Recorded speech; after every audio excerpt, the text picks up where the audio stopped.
नमस्कार, सुबह के 10 बज चुके हैं। आपके साथ मैं हूं सुजाता कुकरेती। पश्चिम बंगाल में अब से करीब 48 घंटे बाद नई सरकार की ताजपोशी होनी है। बंगाल में प्रचंड बहुमत के साथ जीत हासिल करने वाली बीजेपी अपनी सरकार बनाने जा रही है, लेकिन उससे ठीक पहले पश्चिम बंगाल रक्त रंजित है। चुनाव नतीजों के बाद से हिंसा और हत्या की वारदातों ने कई सवाल खड़े कर दिए हैं। कल आधी रात बंगाल में जो कुछ हुआ उससे सियासी घमासान छिड़ गया है। पश्चिम बंगाल में बीजेपी के दिग्गज नेता शुभेंदु अधिकारी के पीए चंद्रनाथ रथ की गोली मारकर हत्या कर दी गई। बंगाल के मध्यम ग्राम में हुई इस वारदात को शुभेंदु अधिकारी ने सियासी साजिश करार दिया है। बीजेपी के कई नेता और कार्यकर्ता टीएमसी के इशारे पर इस हत्याकांड को अंजाम देने का आरोप लगा रहे हैं।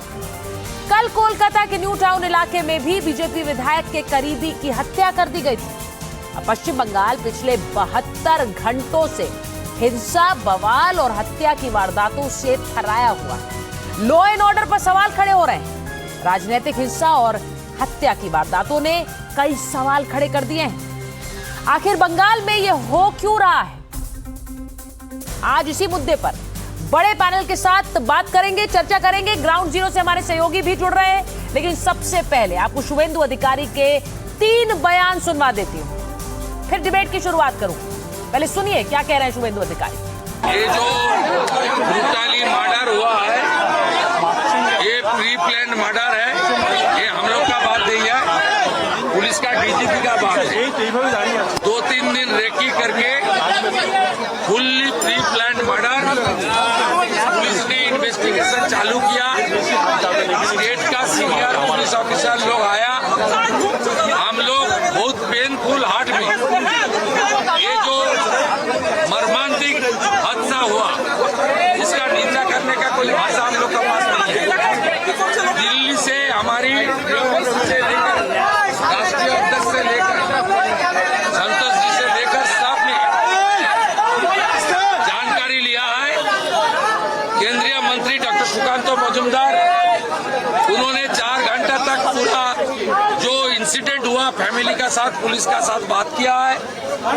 पार्टी की ओर से ऑनरेबल एमपी पार्टी का जीएस ज्योतिर्मय सिंह महातो जी और कम से कम 20 चुने हुए विधायक सब अपने अपने क्षेत्र छोड़कर ये जो हुआ है इसके लिए परिवार का साथ और हमारी वर्कर का साथ रहने के लिए आया है। हम लोग इंतजार करेगा। पुलिस ने कुछ ना कुछ क्लू उनको मिला है, पुलिस ही कार्रवाई करेगा। डीजीपी देख रहा है। एक हमारी आईपीएस हमारी लीडर भारती गिस जी ने पुलिस का जो इन्वेस्टिगेशन और के अंदर क्या क्या हो सकता है वो उसको बारे में जानकारी इकट्ठा करेगा। बंगाल की जनता भी सुरक्षित नहीं है। ऐसी घटना हुआ है कि बंगाल के 15 साल का महाजंगल राज का एक उपबल का नतीजा है। बीजेपी सरकार जब पिकअप कर लेगा एडमिनिस्ट्रेशन, तब धीरे धीरे गुंडा को सफाई करने का काम शुरू हो जाएगा। मेरे साथ जो मेहमान जुड़ रहे हैं, मैं परिचय कराऊं। शत्रुपा घोष बीजेपी की नेता है, बंगाल से जुड़ रही हैं हमारे साथ। नम्रता कोठारी राजनीतिक विश्लेषक है, टीएमसी समर्थक है। हमारे साथ तारिक खान साहब हैं, समाजवादी पार्टी के प्रवक्ता हैं। और सतीश के सिंह जी वरिष्ठ पत्रकार जुड़ रहे हैं हमारे साथ। पहले शत्रुपा जी, आपके पास आ रही हूं। आपके नेताओं के तमाम बयान ये कह रहे हैं कि इस हत्या के पीछे टीएमसी की साजिश है, टीएमसी ने करवाया है। सीधे सीधे आरोप लगा रहे हैं आप लोग टीएमसी पर। सुचरिता, पहले मैं तो बोल दूं कि मेरा सिर्फ शतरूपा नाम है, घोष वगैरह कुछ नहीं है, वो हटाइए प्लीज। मैं आपके साथ बहुत सारा शो किए हूँ। दिस आई डोंट एक्सपेक्ट कि सुबह सुबह मेरा नाम गलत होगा, उसके लिए मैं ये कह दूं कि कल से हमारा दिल बहुत भारी है, बिकॉज ये हम एक्सपेक्ट ही नहीं किए थे। देखिए, सुंदर सा इलेक्शन हुआ है। जनता का राय हमारे तरफ है। बड़े मुद्दे से हम जीते हैं, सरकार बनाने वाले हैं। और एक आप लोग नेशनल मीडिया और रीजनल मीडिया हर जगह हमने ये एक बात बहुत बार बोली है कि कभी भी एक भी हिंसा का घटना नहीं घटी है। वो इलेक्शन कमीशन का बहुत बड़ा क्रेडिट जाता है। लेकिन ये टीएमसी को अच्छा नहीं लगा कि एक पूरा बंगाल का इलेक्शन हो जाएगा वो लोग कुछ भी नहीं करेंगे, एक तो हारे हुए हैं। तो कल से देखिए चंद्र के साथ जो हुआ है, पॉइंट ब्लैंक प्लान करके एकदम इतना करीब से उसको उसको गोली उसको दो गोली शायद चेस्ट में लगा है, एक गोली पेट में लगा है। और आप शायद आपके पास इन्वेस्टिगेशन रिपोर्ट भी आ रहा है इनिशियल, पूरा का पूरा प्लान करके चंद्रा का रूट मैंने तैर करके कहाँ जाते हैं, कब घर जाते हैं, ये पूरा का पूरा प्लान करके जो गाड़ी यूज किया है, जो ब्लॉक करने वाला जो गाड़ी था, फिर और एक बाइक था जिससे फायरिंग हुआ है, उसका इंजन नंबर साक्षी नंबर खोद के निकाला गया है ताकि गाड़ी का ट्रेस भी ना हो। एक गलत नंबर प्लेट वगैरह ये सब तो आम चोर ये जो प्लान करते हैं वो लोग कर लेते हैं। मैं कुछ जस्टिफाई नहीं कर रही हूँ, लेकिन आप सोचिए जहां भी अगर कुछ व्हीकल को ट्रैक करना है, पहले जो ये आम जो चोर वगैरह है वो नंबर प्लेट बदल लेते हैं। जी, लेकिन ये इंजन और पूरे मामले की इन्वेस्टिगेशन चला रही हूँ। मेरा सवाल आपसे सीधा है, जिस पर आप सीधे नहीं आ रही हैं। क्या इस हत्या के लिए टीएमसी जिम्मेदार ठहरा रही है बीजेपी? जी, यही मैं बोल रही थी। मैं सीधा ही बोलती हूँ, हर वक्त मैं सीधा ही बोलती हूँ, मैं घुमा के कभी नहीं बोलती हूँ। ये आपको अभी तक पता चल जाना चाहिए था। मैं सीधी बोल रही हूँ। ये जो अभी तक सरकार थी उसके हेल्प के बगैर ये नहीं हो सकती है, क्योंकि इंजन नंबर साक्षी नंबर खोद के निकालना ये कोई आम चीज नहीं है। तो सरकार अब तक तृणमूल चला रहा है, अभी भी वो कुर्सी पकड़ के बैठी है, तो ये इसके अलावा और कौन हो सकता है? बड़ी बात आप कह रही हैं। आप कह रही हैं चैसी नंबर के साथ छेड़छाड़ करना सरकार की मिलीभगत के बिना मुमकिन नहीं है। सरकार में जो लोग अभी तक बैठे हुए हैं वो ये करवा रहे थे, उन्होंने ये करवाया है। बड़ी खबर बता रही हूं, चंद्रनाथ रथ की हत्या से जुड़ी ये खबर है। हत्या की जांच के लिए एसआईटी का गठन कर दिया गया है। तो एसआईटी अब इस पूरे मामले की जांच को आगे बढ़ाएगी। जिस तरह से चंद्रनाथ रथ की हत्या की गई, अब उसके बाद एसआईटी इस मामले में जांच को आगे बढ़ाएगी, यानी कि स्पेशल इन्वेस्टिगेशन टीम चंद्रनाथ रथ की हत्या के लिए बना दी गई, गठित कर दी गई है। नम्रता जी, आपने सुना शत्रुपा जी क्या कह रही हैं? वो कह रही हैं कि बिना सरकार, जो मौजूदा सरकार है, उसके बिना ये मुमकिन नहीं है कि इस तरह की हत्या को अंजाम दिया जा सके। सबसे पहले ये मैं बता दूं, मैंने कई बार ये बोला है, पहले भी कई बार बोला है, मैं कोई भी पॉलिटिकल पार्टी को रिप्रेजेंट नहीं करती हूँ। मैं simply as a political analyst TV में आती हूँ। अच्छा, ये जो हत्या का है, डेफिनेटली ये बहुत दुखद चीज है। किसी की भी हत्या हो, बंगाल के लोग बार बार बोल रहे हैं कि हम ये यहाँ पर ट्रेडिशन रहा है पोस्ट पोल वायलेंस का। तो पोस्ट पोल वायलेंस के लिए बार बार इलेक्शन कमीशन को भी बोला गया था कि यहाँ पर ऐसा हो सकता है, तो आप लोग पहले से कड़ाई कीजिए। तो उन्होंने इलेक्शन के दौरान जो वायलेंस वो रोकने में उन लोग सक्षम रहे, पर पोस्ट पोल वायलेंस रोकने में अभी भी उन लोग सक्षम नहीं हो पा रहे हैं। हम लोग बार बार ये अपील कर रहे हैं, क्योंकि अभी भी सब कुछ इलेक्शन कमीशन के अंडर में है, कि ये वायलेंस रोके। वायलेंस किसी भी तरह, कोई की भी हत्या, कभी भी कोई इस वायलेंस को एक्सेप्ट नहीं करेगा। ये एक पार्टी और एक पार्टी के विरुद्ध कोई कुछ भी बोले, पर हत्या है, और हत्या को सब कोई को कंडेम करना चाहिए। ये आप लोग ये हत्या रोकिए, ये हम लोगों की बार बार गुजारिश। आपकी आवाज ठीक से नहीं आ रही है, आपकी आवाज ठीक से नहीं आ रही है। लोग इमीडिएट रोकिए, और वो हैवी हैंडेड आ रही है आवाज। हेलो, आवाज आ रही है? बोलिए। हेलो, आवाज आ रही है? आप लोग ये पोस्ट पोल वायलेंस, मैं ईसी से गुजारिश करूंगी, मैं बार बार चैनल में बोल रही हूँ कि आप लोग ये पोस्ट पोल वायलेंस कड़ी हाथों से रोकिए, हाई हैंडेडनेस से रोकना पड़ेगा। नहीं तो जो ये ट्रेंड चला आ रहा है, सीपीएम के बाद टीएमसी और टीएमसी के बाद बीजेपी, ये कभी खत्म नहीं होगा। आप लोगों से इसलिए गुजारिश है, जो भी बीजेपी की नेता है, प्रवक्ता है, बड़ी वायलेंस किया है। आप क्यों गलत बोल रहे हो टीवी पे? नहीं, मैं बीजेपी का बोल रहा हूँ। क्यों? बीजेपी एक भी घटना वायलेंस में नहीं किया है। आप समझ रहे नहीं हैं, आप हिंदी नहीं समझ रही हैं। मैंने ये नहीं समझती हूँ। मैंने ये नहीं कहा कि बीजेपी, मैंने ये नहीं कहा कि बीजेपी वायलेंस कर रहे हैं। अरे मैंने ये कहा कि वही ट्रेंड मैंने यही कहा कि वही ट्रेंड यार कंटिन्यू नहीं हो। मैंने ये नहीं कहा कि बीजेपी वायलेंस कर रहे हैं। आप समझ नहीं रही हैं। अरे आप समझ रही हैं तो मैं क्या करूं? आप हिंदी को पहले समझिए। देखिए आप हिंदी नहीं समझ रही हैं। पहले आप चिल्लाने से खाली नहीं, आप चिल्लाने से कुछ नहीं होगा। आप क्यों चिल्ला रही हैं बिना समझे? मैंने कहा वही वायलेंस इस रजीम में भी कैरी नहीं हो, उसको बंद कीजिए। आप हिंदी समझिए। आप हिंदी समझती हूँ, मुझे हिंदी समझना जरूरी नहीं है। ये चिल्लाने का फोरम नहीं है। ये आप गलत बात बोल रहे हैं, पार्टी को वो सपोर्ट आप नहीं वापस करती हूँ, लीजिए। इसीलिए आपको चिल्ला के कोई फायदा नहीं है। मैं ये बोल रही हूँ जो ट्रेंड इतना दिन तक कंटिन्यू हमारा अध्यक्ष जी वो ट्रेंड अभी भी कंटिन्यू ना हो। मैं ये हम टॉलरेट नहीं करेंगे। ठीक अरे है, आप लोग को तो शत्रुपा जी कह रही हैं कि हमारे अध्यक्ष ने कहा है किसी तरह के पोस्ट पोल वायलेंस को हम बर्दाश्त नहीं करेंगे और बीजेपी इस तरह की कोई घटना में शामिल नहीं है, ये शत्रुपा जी कह रही है। लेकिन पोस्ट पोल वायलेंस और उसमें अगर इस तरह की हत्या हो जाए तो ये अपने आप में बहुत चिंताएं बढ़ाती है।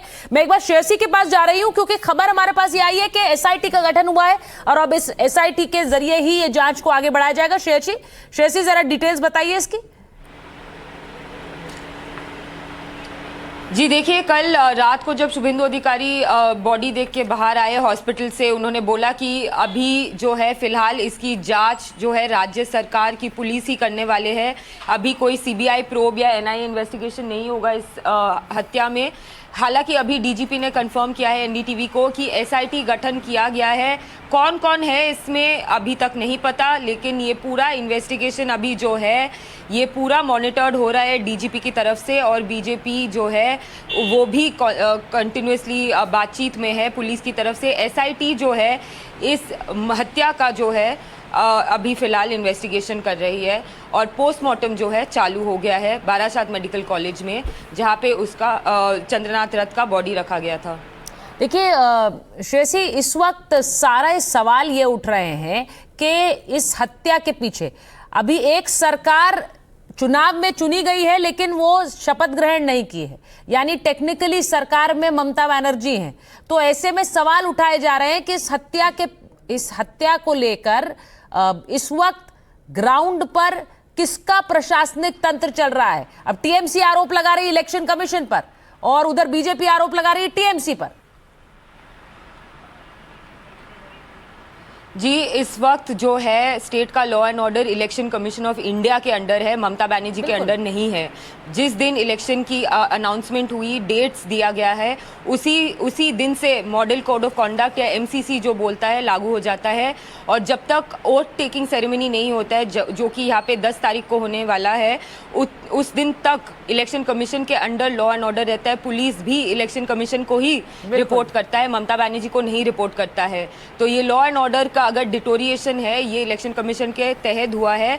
और जो बीजेपी के राज्य सभापति है समीक भट्टाचार्य, जिनसे हमने अभी बात की है, उनके घर के बाहर है, वो अभी बारासात मेडिकल कॉलेज जाने वाले। उन्होंने कहा है कि उन्होंने भी इलेक्शन कमीशन से बात किया है। यूनियन होम मिनिस्टर भी इसको मॉनिटर कर रहे हैं दिल्ली से। ये बहुत एक बड़ा इंसिडेंट है। शुभेंदु अधिकारी का जो शैडो है, असिस्टेंट है, सब इनको पहचानते हैं।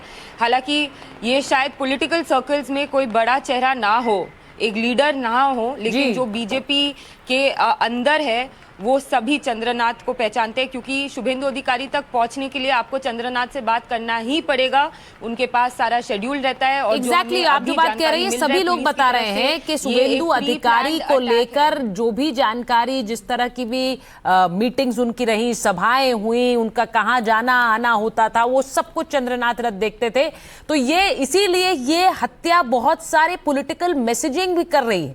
मैं एक बार जरा ये बताऊं कि हमारे साथ तारिक साहब है, समाजवादी पार्टी के प्रवक्ता हैं। तारिक खान जी, जिस तरह हत्या हुई है, आपको क्या लग रहा है चंद्रनाथ रथ की हत्या के पीछे कौन होगा, कौन चाहेगा उनकी हत्या करना? अब देखिए, अभी तक तो बीजेपी द्वारा क्लेम किया जा रहा था कि इन सब के पीछे टीएमसी का हाथ है, लेकिन अभी आपकी जो साथी हैं उन्होंने आपको बता दिया जो मैं बताना चाह रहा था कि 15 मार्च को आचार संहिता लग जाती है मैम।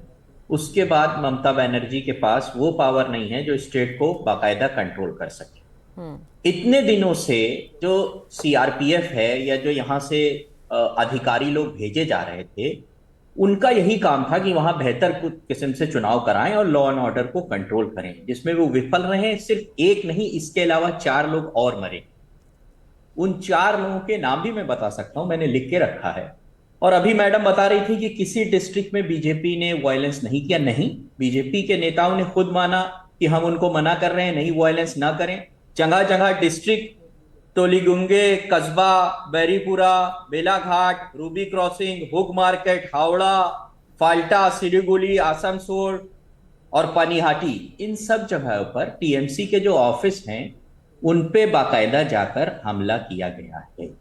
और ये क्या अब ये कहना आसानी से होगा कि अभी तक टीएमसी के गुंडे थे, अब बीजेपी के गुंडे कह दें? हाँ। नहीं, बीजेपी के ही तो गुंडे होंगे ना, क्योंकि अभी तक जितना भी होता था बताया जाता था। तारिक साहब, तो फिर इस हिसाब से जो 50 हत्याएं और बलात्कार के मामले तकरीबन 35 2021 के चुनाव के बाद हुए, तो वो टेक्निकली आपके हिसाब से टीएमसी के गुंडे कर रहे थे? ऐसे बयान आए नहीं सर आपके तब। वो 50 के डेटा बिल्कुल गलत है। हाँ। उसमें 16-17 लोगों की मौतें हुई थी। वो 50 का डेटा गलत है। पहली बात नहीं, कैसे डेटा गलत है? कहां से आया आपके पास डेटा? ये सरकार द्वारा दिए गए आंकड़े हैं, आपके पास कौन से आंकड़े हैं सर? पहली बात नहीं, आंकड़े कहां से आए आपके पास? आप कह रहे हैं डेटा गलत है, कहां से आए आंकड़े? बिल्कुल डेटा गलत। कहां से आए आपके पास आंकड़े? गलत कैसे है? स्टेट के गलत कैसे है? स्टेट के डेटा ये थे कि वायलेंस में 16-17 लोग। नो सर, बिल्कुल नहीं तारिक जी, प्लीज अपना होमवर्क करके आइए। स्टेट के डेटा ये नहीं थे, स्टेट का डेटा बिल्कुल नहीं है ये। गलत जानकारी मत दीजिए। अपनी स्क्रीन पे चलाइए, मुझे समय दीजिए, मैं बताता हूं। नहीं, आप गलत डेटा दे रहे हैं, तो मैं आपको टोकूंगी गलत डेटा नहीं दीजिए।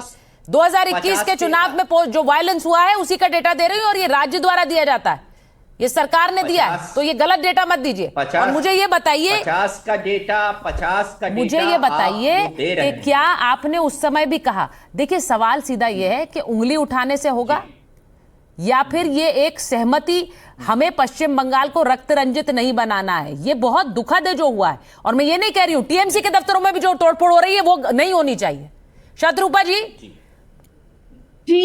सुचरिता जी, ये तो तारिक खान जो है पूरा सरासर गलत बोल रहा है, क्योंकि ये डेटा 2021 का पोस्टपोल वायलेंस का data is verified by the high court of West Bengal. तो इसके बारे में मुझे और कुछ बोलना ही नहीं है। और जो कहाँ से ये लिस्ट बना के लाया है, रूबी क्रॉसिंग के पास तो मैं खुद रहती हूँ। कभी इतना सारा जो लिस्ट बना के लाया है, हाँ मैं मानती हूँ कि बहुत जगह जो कल तक मैंने 4 तारीख का 12 बजे से बाद हमको हमारा एकदम मैंने इतना सैफ्रनाइज्ड हो गया है कि तृणमूल का 12 बजे से पहले जो तृणमूल से हमें गाली देते थे, जय श्री राम बोलने से हमें पीटते थे, अभी तुरंत वो लोग एकदम बदल के जय श्री राम का नारा लगा के उनका खुद का ऑफिस, ये जो अंदर का जो लॉबी है, इसको वो नहीं पसंद करता है, उसको ये नहीं पसंद करता है, वो जो एक लॉबी दूसरे लॉबी के ऊपर हमला बना के ऑफिस वगैरह सब तोड़ रहे हैं। हमारा राज्य अध्यक्ष ने तुरंत एक्शन लिया है। उन्होंने एकदम पुलिस को बोला है किसी का कलर नहीं देखना है, सबको उठाओ, मारो या फिर लॉकअप में डालो। इतना ब्लैंकेट इंस्ट्रक्शन कोई भी राज्य अध्यक्ष कोई भी पार्टी का नहीं दिया है इससे पहले। हम वायलेंस के खिलाफ है, या हमारा लोग करे या फिर उस लोग वहां का लोग बदल के नया बीजेपी बन के ये सब करे, हमें ये सब टॉलरेट नहीं है। तो ये सीधा हमने पूरा मैसेज डाल दिया है पूरा पश्चिम बंगाल में। जो सरकार हमारा बनने जा रहा है, उससे पहले अगर ये नई नवेली सब बीजेपी बन के बीजेपी के ऊपर या बीजेपी बन के तृणमूल के ऊपर हमला करे, वो हमें एकदम हम टॉलरेट नहीं करेंगे। तो इसके बावजूद अगर आप पोस्टपोल वायलेंस का जो डेटा, जहां पे हमारा 300 आदमी 2021 में मारा गया है, अब जिम्मेदारी आप पर उठेगी, क्योंकि टीएमसी के दफ्तरों में अगर तोड़फोड़ होगी तो सवाल तो यही किया जाएगा कि फिर आप अलग कैसे हैं। आप तो बदलाव की बात करते हैं, आप तो अपने आप को टीएमसी से अलग कहते हैं, लेकिन उनके दफ्तर में तोड़फोड़ हो रही है, कौन कर रहा है? वो खुद तो नहीं कर रहे हैं। नहीं सुचरिता, वही मैं बोल रही हूँ कि हमारा अध्यक्ष जी ने एकदम ब्लैंकेट बोल दिया है कि अगर ये कहीं भी हमारा आदमी बन के भी करे तो भी उन लोगों को लॉकअप में डाला जाएगा। तुरंत पुलिस को इंस्ट्रक्शन दिया है, तो हम ये टॉलरेट नहीं कर रहे हैं। ठीक है, हो सकता है कितने लोग बंद किए ठीक है, मैं सतीश जी के पास जा रही हूँ। चुप कीजिए। एक तो आप पूरा सरासर झूठ बोल रहे हैं और मेरे टाइम में भी बोल रहे हैं। मैं तो झूठ टॉलरेट करके मैं अपना टाइम में मैं बोल सरासर झूठ बोल रहे हैं। कौन बोल रहा है? इसका निर्णय आप नहीं करेंगे। ठीक है, मीडिया देखिए। सतीश जी के पास जा रही हूँ। Satish ji, good morning. ये जो आपने खबर देखी है कल बीती रात से, पहली बात तो ये बताइए कि सब लोग यही चर्चा कर रहे हैं कि आखिर ये टारगेट पे चंद्रनाथ रथ थे या फिर ये टारगेट पे शुभेंदु अधिकारी भी हो सकते हैं। क्या एक पॉलिटिकल मैसेजिंग की गई है इस हत्या के जरिए? देखिए, इस बारे में तो मुझे मालूम नहीं है कि शुभेंदु अधिकारी टारगेट पे थे। बात ये सामने है कि उनके पीए की हत्या हुई है और एकदम से टारगेटेड किलिंग है, इसमें कोई दो राय नहीं जी, है। जी। मैं दो बातें कहना चाहता हूँ। 2.5 लाख लोग लगाए गए थे। डीजीपी को केंद्र इलेक्शन कमीशन ने नियुक्त किया था। तो मुझे अभी पता नहीं कि बंगाल में शासन किसके हाथ में है भाई, और लॉ एंड ऑर्डर की व्यवस्था किसके हाथ में। अगर यही हाल है, जो 4-5 हत्याओं की बात की जा रही है, तो क्या 21 से बदला हुआ? क्या प्रधानमंत्री जी ने जो कहा था बदला नहीं बदलाव, तो बदलाव तो कुछ दिख नहीं रहा है। यही बदलाव है क्या कि एक रिवर्स हत्या हो जाए? ये बड़ा ही गंभीर विषय है। और अगर टीएमसी कह रही है कि सीबीआई से जांच हो, तो होना चाहिए, बिल्कुल होना चाहिए। नहीं, सीबीआई जांच की तो मांग बीजेपी वाले भी कर रहे हैं सर, सिर्फ टीएमसी नहीं कर रही है, दोनों ही कह रहे हैं सीबीआई जांच हो। तो डीजीपी साहब को तुरंत जो है एसआईटी की जगह डाल देना चाहिए सीबीआई में। बहुत सारे सीबीआई से जांच हुए हैं बंगाल में। बिल्कुल सही कह रहे हैं आप, इससे पहले भी हमने देखा है। और सीबीआई जांच की मांग जो है दोनों ही दल कर रहे हैं। अब देखिए, बड़ी बात सतीश जी ये है कि 2 दिन बाद एक शपथ ग्रहण होना है और सबसे आगे नाम है, आप जानते हैं, हमने कई बार चर्चा की है, फ्रंट रनर है शुभेंदु अधिकारी उस नाम में, उस शपथ ग्रहण के लिए। ऐसे में शुभेंदु अधिकारी के पीए को टारगेट करना, देखिए कल एक और हत्या हुई, हम जानते हैं बीजेपी के एक और कार्यकर्ता की कल हत्या हुई है जिसकी खबर हमने चलाई, लेकिन जिस तरह की सुर्खियां इस खबर ने पकड़ी है वो क्यों है? क्योंकि ये शुभेंदु अधिकारी के पीए थे। देखिए, एक बात समझ लीजिए, मैं बड़े ही जिम्मेदारी से कहना चाह रहा हूं कि जो शुभेंदु अधिकारी भी जो बयान वगैरह दे रहे हैं, उसको एक बहुत अच्छा बयान नहीं माना जा सकता। अरे अब वो शायद मुख्यमंत्री बन जाए, चुनाव हो गया, हाँ। ऐसा कम्युनल बयान क्यों दे रहे हैं? वो क्या बोलते हैं, हिंदू ईवीएम, ये कोई लैंग्वेज है क्या? मतलब ये भी नहीं होना चाहिए। और देखिए, इसमें क्या है, चुनाव बंगाल में बहुत पैशन से लोग लड़ते हैं और ये बात हमें स्वीकार करनी चाहिए।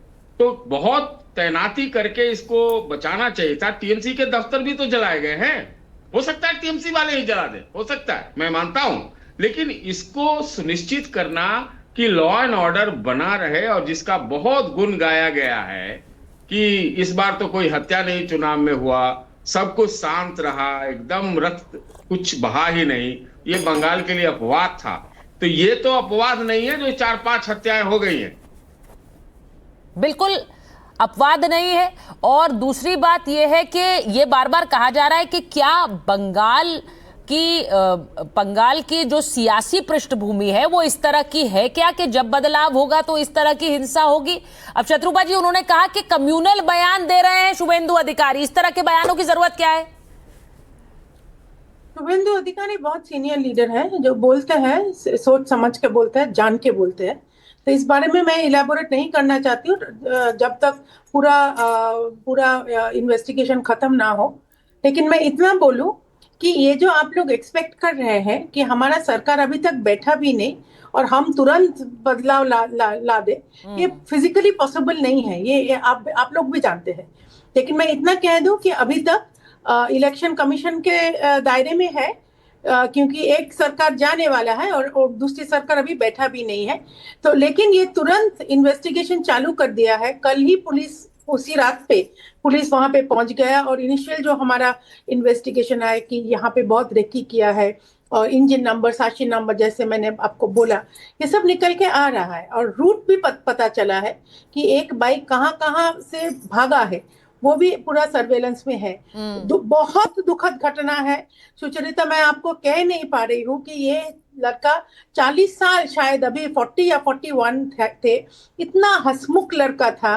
मेरा तो डायरेक्टली शुभेंदुदा से बात होती है, लेकिन बहुत सारे लोग, शुभेंदुदा का जो शेड्यूलिंग है, शुभेंदुदा को भी खुद शायद याद नहीं होता है, लेकिन चंद्र को पता चलता है कि यहाँ से दादा कब कहाँ जाएंगे, पूरा का पूरा। और एकदम इतना प्रेशर था उसके ऊपर, लेकिन हंसमुख, हर वक्त हंसते रहता। हाँ दीदी बोलिए, तुरंत फोन उठाना। शत्रुपा जी, यही पूछ रही हूँ आपसे, आदमी को अगर इतने करीबी व्यक्ति को, जो एक तरह से साए की तरह रह रहे थे शुभेंदु अधिकारी के साथ, उनको टारगेट करके हत्या की गई है, तो ये मैसेजिंग देने की कोशिश की गई है इसके जरिए शुभेंदु अधिकारी को और आपकी बीजेपी को?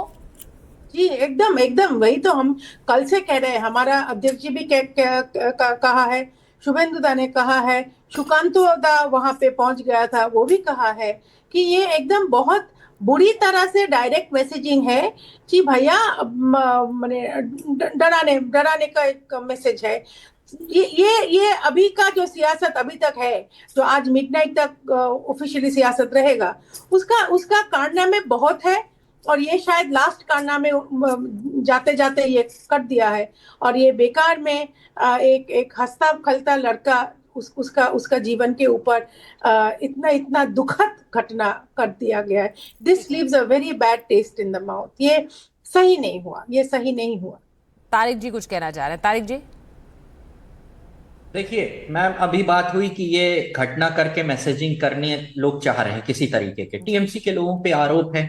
तो मैम, जो बीजेपी हमला कर रही है जगह जगह, वो भी कोई मैसेजिंग होगी? बीजेपी नहीं, क्या बताना चाहते हैं? मैं आपके बीच में नहीं बोला था, मैं आपके बीच में नहीं बोला था। मैं बोल रहा है, मैं चुप जाऊंगा, मैं चुप जाऊंगा। This is not fair. उनका भी अधिकार है, वो अगर आरोप लगा रहे हैं, आप उन आरोपों को झूठा कह सकती है, लेकिन उन्हें बोलने तो दीजिए, बोलने तो दीजिए। क्या मैसेजिंग थी ये? अच्छा मैम, एक दूसरा सवाल उठता है कि आप भी तो मैसेजिंग कर रहे हैं। 2 लोग मरे, विश्वजीत पटनायक और अबीर शेख, ये टीएमसी के लोग हैं, वो भी नहीं मरने चाहिए, ये भी नहीं मरने चाहिए। मैम, एक मूलभूत सवाल समझने की कोशिश कीजिए, क्या बदल गया इन दिनों में? अभी सब ठीक था, तमाम केंद्रीय सुरक्षा बल आ गए, तमाम अधिकारी आ गए कि चुनाव ठीक से कराना है, और एकदम जगह जगह फोर्स थी और एकदम लॉ एंड ऑर्डर बढ़िया था, सब लोग चुनाव आयोग को सलाम कर रहे थे। अभी भी सारी पावर चुनाव आयोग के पास ही है मैम।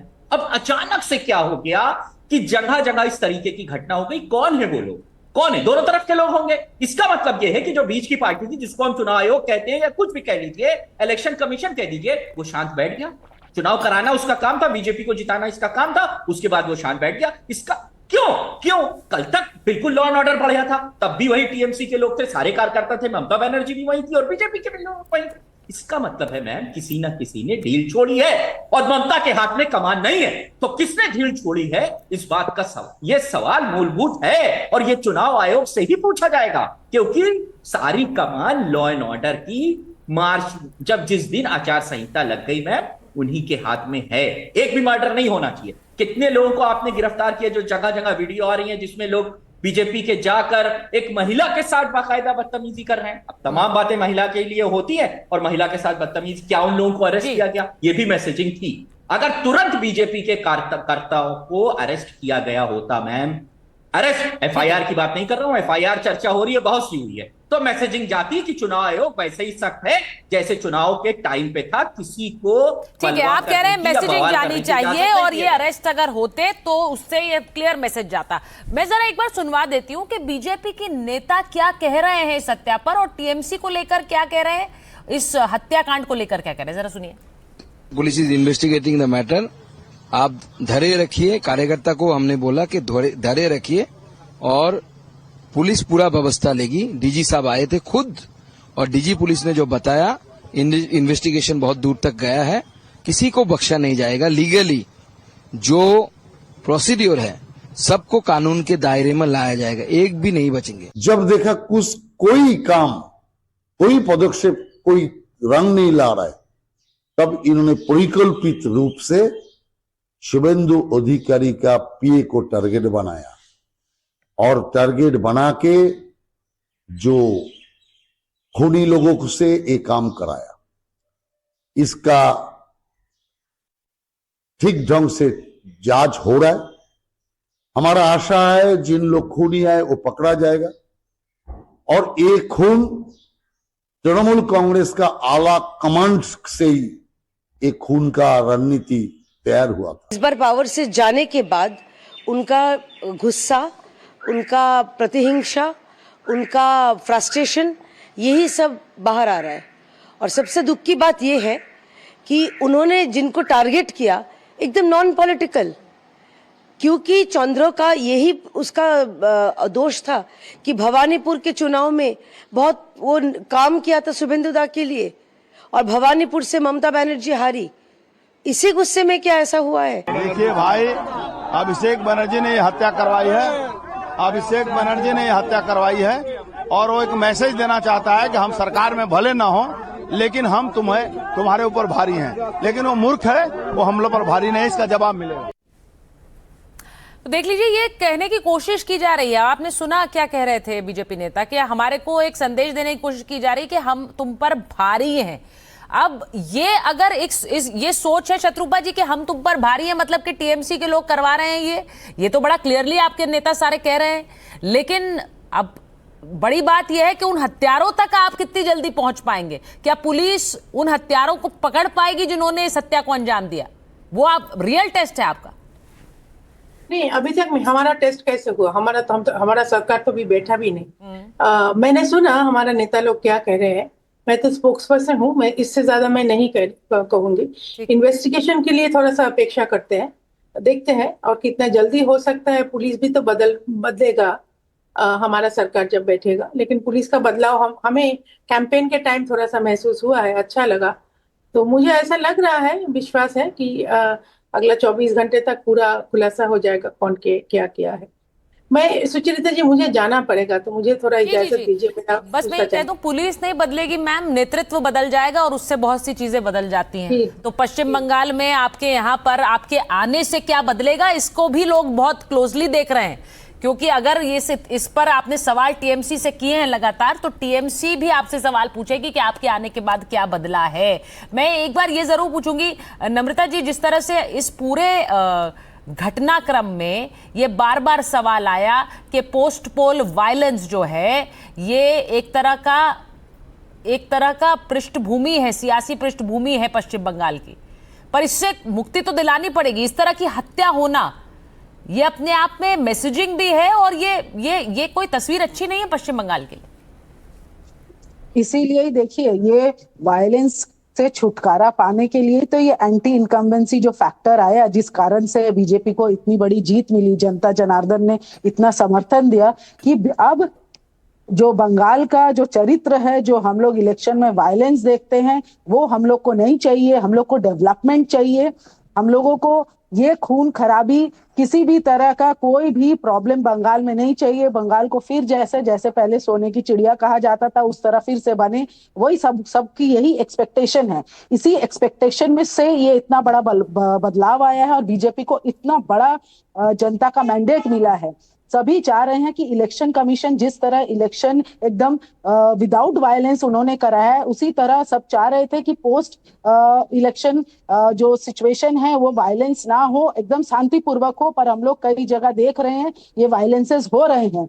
इसीलिए मैं बार बार गुजारिश करूंगी इलेक्शन कमीशन को कि जब तक सरकार नहीं बने, सब कुछ इलेक्शन कमीशन के हाथ में है, वो कड़े हाथ में पूरे शासन को, ठीक पूरे एडमिनिस्ट्रेशन को लेके ये खून खराबा बंद कराए। हत्या चाहे किसी की भी हो, एक दूसरे पे कीचड़ उछालने से नहीं होगा। आज एक लड़का बिल्कुल सही आप कह रहे हैं कि एक दूसरे पे कीचड़ उछालने से नहीं होगा, लेकिन मैम ये कोई मामूली हत्या नहीं है। जो भावी मुख्यमंत्री नजर आ रहे हैं इस वक्त हमें, उनके सबसे निकटतम सहयोगी की पॉइंट ब्लैंक रेंज से हत्या कर देना, ये बकायदा एक स्ट्रॉन्ग पॉलिटिकल मैसेज देने की कोशिश की गई है, जिसने भी करवाया है, और उसके बारे में जांच हो रही है। मैं जरा बताऊं कि सौमिक भट्टाचार्य का बयान आया है। वो कह रहे हैं कि बंगाल में कानून व्यवस्था ध्वस्त है और ममता जी ने राज्य की ऐसी हालत की है। ये कोई साधारण हत्या नहीं है। पुलिस अपनी जांच कर रही है और पुलिस को सीसीटीवी फुटेज भी मिली है। तो हिंसा के साथ कोई समझौता हम नहीं करने वाले। सभी कार्यकर्ताओं सबको शांत रहने के लिए उन्होंने अपील भी की। जरा देखिए, सुनिए। सर, एक शॉकिंग हादसा हुआ है। चंद्रनाथ रथ जो कि शुभेंदु अधिकारी का पीए है, कल रात को उनको गोली मार के हत्या किया गया है। आपकी पार्टी इसको किस नजर से देख रहा है और आगे का क्या प्लान है? हम लोग तो पहले से ये बोलते आए हुए, जब पश्चिम बंगाल एक हैप्पी हंटिंग ग्राउंड क्रिमिनल के लिए बन चुका है। पश्चिम बंगाल का स्थितियां जैसा ही है, कानूनी व्यवस्था ध्वस्त हो गया, total absence of law and order, total anarchy. Mamata ji ऐसा स्थिति कर दिया आज इस राज्य का। अभी प्रधानमंत्री जी आने वाले हैं 2 दिन में, ओथ टेकिंग सेरेमनी है। हमारा राज्य का एक नया मुख्यमंत्री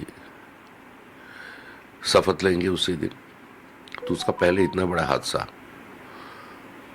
तो किसी को मैसेज देने के लिए, किसी का साथ पॉलिटिकल वेंडेटा, पॉलिटिकल ग्रज, जो भी बोलिए आप, उसी का कारण ये हुआ। ये कोई साधारण हत्या नहीं है। एक उसका असिस्टेंट, उसका सेक्रेटरी था, वो सारे कामकाज देखता था, सुबह से रात तक किसी काम में लगा हुआ था। एयरफोर्स का एक सर्विस करता था वो। आज ऐसा स्थिति, हमारा भी मन ठीक नहीं है, क्या बोलेंगे।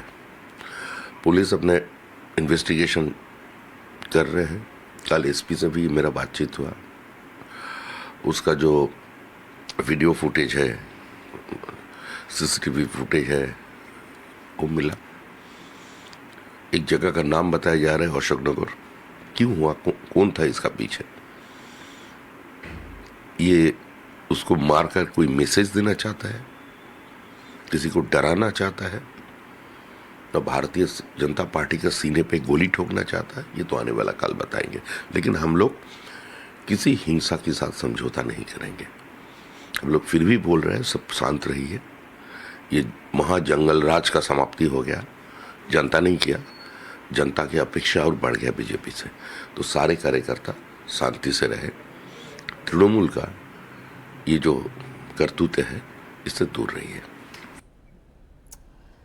तो बंगाल बीजेपी के अध्यक्ष को आप सुन रहे थे, उन्होंने अपील भी की है लोगों से कि वो अपना धैर्य बनाए रखें, संयम बनाए रखें। इस बीच मध्यमग्राम हत्याकांड पर दिलीप घोष का बयान आया है। वो कह रहे हैं कि ऐसी घटनाएं थमनी चाहिए, कानून व्यवस्था ममता और ईसी के हाथ में है। अभी भी वो ये कह रहे हैं कि जो कानून व्यवस्था है वो ममता और ईसी के हाथ में, यानी कि वो सीधा ये बता देना चाह रहे हैं कि अभी सरकार ने टेक ओवर नहीं किया है, हमारी शपथ ग्रहण नहीं हुई है। जरा सुनिए। नहीं, देखिए, उनके पीए के ऊपर अटैक हुआ है, बड़े दुखजनक है, मौत भी हुई है। ये जो घटना हो रही है इसको थमना चाहिए। भारतीय जनता पार्टी सत्ता में आई, लेकिन अभी सत्ता अपने हाथ में आया नहीं है। कानून व्यवस्था या तो ममता बनर्जी के हाथ में, या तो चुनाव कमीशन के हाथ में, और पुलिस को इतना निकम्मा बना दिया था। पुलिस सब जानते हुए भी चुप करके बैठ जाता है। मैं कह रहा हूँ पुलिस को और कार्रवाई करनी चाहिए। और हमारे सहयोगी ऋतिक मंडल उस जगह पर पहुंचे जहां पर चंद्रनाथ रथ की हत्या की गई। वो बता रहे हैं कि हत्या को कैसे अंजाम दिया गया। शुभेंदु अधिकारी का पर्सनल असिस्टेंट चंद्रनाथ रथ बुधवार रात को जब अपना ये हाउसिंग वहाँ पर पहुँचने वाले थे, और करीब 10:30 बजे के बाद यहाँ से महज 50 मीटर दूर उनके गाड़ी के ऊपर हमलावरों ने हमला किया और उन पर गोली दागी। इसमें मौके पर ही उनका मौत हो गया। जो उनके डेस्टिनेशन है वहां से महज 50 मीटर दूर इस वारदात को अंजाम दिया गया है। सूत्रों के हवाले जो बताया जा रहा है, पूरा साजिश के तहत रेकी करके यहाँ पर जो है इस घटना को अंजाम दिया गया है। दरअसल ये जगह है नॉर्थ 24 परगना के मध्यमग्राम इलाके की। ये वीरान सुनसान सड़क आप समझ सकते हैं। देखिए, इस तरीके की यहाँ पर जो इस लोकेशन में हाल ही में धीरे धीरे जो है फ्लैट रेजिडेंशियल एरिया बनना शुरू हो गया है। तो आमतौर पर 10 बजे के बाद इन सब इलाकों में ज़्यादा सुनसान लोग नहीं रहते। मैं नज़र दौड़ा रहा हूँ और समझने की कोशिश कर रहा हूँ कि इस यहाँ पर इक्का दुक्का CCTV कैमरे है। ज़्यादातर जो हाउसिंग सोसाइटी है वहाँ पर ही CCTV कैमरे हैं। यहाँ पर आगे चलकर वहाँ पर जो वीर है वहीं से ही यानी महज 50 मीटर कर दूरी पर इसको अंजाम दिया गया है। जो चश्मदीद है वो कह रहे हैं पहले तो उनके गाड़ी के आगे एक गाड़ी उससे फॉलो कर रहा था, उनके आगे आगे चल रहा था और यहाँ से बिल्कुल जो नज़दीक जो क्रॉसिंग पॉइंट है उस क्रॉसिंग पॉइंट में जो है वो गाड़ी के सामने आगे वाला गाड़ी रुक गया। पीछे से दो बाइक सवार हुंडे और आगे की गाड़ी के लेफ्ट साइड में चंद्रनाथ बैठा हुआ था। पहले तो उन पर गोली दागी गई पॉइंट ब्लैंक रेंज से और उसके बिल्कुल बगल में एक सीसीटीवी कैमरा भी लगा हुआ है और फिर उस गाड़ी में जो छेद हुआ वहाँ से जो है जो इस हत्या को बिल्कुल पुख्ता और निश्चित करने के लिए और भी कई सारे गोली दागे गए और उसके गाड़ी के बिल्कुल ड्राइविंग व्हील में जो बैठा था ड्राइवर उस पर भी गोली दागा गया है। तो यानी कुल मिलाकर मामला ये होता है। इस वक्त मैं आपको दिखाना चाहूंगा जहां पर इस वारदात को अंजाम दिया गया है उसके बिल्कुल थोड़ी दूर पर यानी महज 20 मीटर के दूरी पर जो है ये एक गोली जो दागी गई है उसका कारतूस का जो है उसका पीछे वाला हिस्सा वो मिला है और ये सुबह मिला है। और मैं आपको बताऊं जहां पर ये अपराध हुआ है वहां से महज 20 मीटर के दूरी पर इस गोली को गोली का जो है हिस्सा मिला है। और मैं आपको जैसे बता रहा हूं कि बार बार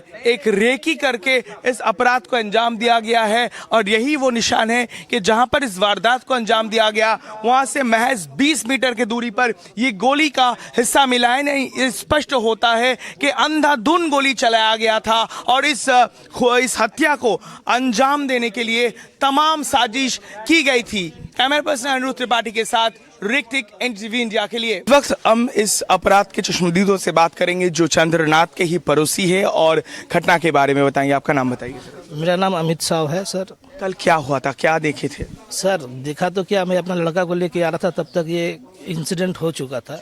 उसके बाद वो गाड़ी भी निकल चुका था। समय कितने बजे? मैं जब आया तब देख रहा था 10:17, 10:18 को। यानी अपराध का उससे पहले हुआ? उससे 5-10 मिनट पहले ही हुआ। अच्छा, तो 10 से 10:30 के बीच? हाँ, 10 से 10-15 के बीच में ही सर ये घटना हुआ। यहीं पे चंद्रनाथ रहते थे कितना साल? चंद्रनाथ जी यहाँ पे फिलहाल 2-2.5 साल से रहते हैं। चंद्रनाथ जी, उनका एक बच्चा है और उनका मिसेस, 3 जन वो लोग रहते थे। तो आपने क्या देखा वहाँ पर, क्या हुआ था या फिर क्या सुने आप? जब मैं गाड़ी वहाँ पर खड़ी थी? हाँ, एक गाड़ी सामना सामनी खड़ा था और वहाँ पे अगल बगल जितना आदमी था वो लोग बोल रहा था कि बाइक वाला यहाँ पे आधा घंटा 40 मिनट से स्टे कर रहा था। अच्छा, और बस यही। जब तक गाड़ी में कोई स्टिकर लगा हुआ था? हाँ, विधानसभा का चंद्रनाथ का गाड़ी में, तो ऑब्वियसली जो स्टिकर लगा रहता है गवर्नमेंट ऑफ वेस्ट बंगाल। और इसके आगे कोई गाड़ी खड़ा था, उसका रास्ता रोके? हाँ, एक निशान माइक्रा बोल के एक गाड़ी खड़ा था, वो गाड़ी उनको सामने से ही स्टे करके रखा था। अच्छा, और 2 बाइक सवार आकर गोली मारे हैं। चंद्रनाथ कौन सी सीट पे बैठे थे? वो सामने लेफ्ट हैंड साइड में, ड्राइवर का संग लेफ्ट हैंड साइड में बैठे थे। सर ये बताइए चंद्रनाथ जी कब काम खत्म करने के बाद अपने घर लौटते थे? देखिए, इनका तो कोई टाइम नहीं था। 9:30 से 10-11 के अंदर ही वो घर में चले जाते थे। अच्छा, यानी यही टाइमलाइन है वो जो करते थे। तो इससे अंदाजा हम लगा सकते हैं कि ये इसका पूरा रेकी किया गया था, जानकारी थी अपराधियों को? एकदम। और ज़रा बताइए, क्योंकि मैं इस इलाके में तो पास में ही मध्यमग्राम चौमाथा है तो वहाँ पर ज़्यादा लोग जो रहेंगे, लेकिन ये जो सुनसान उस समय में कितना खाली रहता है शायद मेरे ख्याल से? गाली तो पूरा सुनसान ही था, कोई इलाका में कोई था ही नहीं। 10 साढ़े 10 बजे के बाद वोट हुआ है, सब इलाका शांत है सर। उस टाइम फाका ही था मोटा मोटी। और ऐसे ही रहता है रात को? ऐसा ही रहता है एकदम। तो ये वो जानते थे यही जो है उनका घर से महज 50 मीटर की दूरी पर ये हुआ? एकदम 50 मीटर 60 मीटर की दूरी में ये। कोई लोकल एरिया में उनके साथ कभी, देखिए मैं समझ सकता हूँ कि किसी से अनबन पड़ोसी, क्योंकि आप कह रहे हैं 2 साल से रह रहा था। देखिए सर, यहाँ पे रहते थे, कुछ ही लोग को पता है जो वो शुभेंदु दा के पिए है, नहीं तो किसी को ये पता भी नहीं था। केवल स्टिकर से ही मालूम था। तो स्टिकर तो सर बहुत सारा गाड़ी चलता है, तो उससे आइडेंटिफाई करने भी मुश्किल नहीं हुई होगी। गाड़ी में इस विधानसभा स्टिकर लगा था। तो और परिवार यहीं पे रहते थे? हाँ। ठीक है। और एक नजर डाल लेते हैं इस वक्त की हेडलाइंस पर।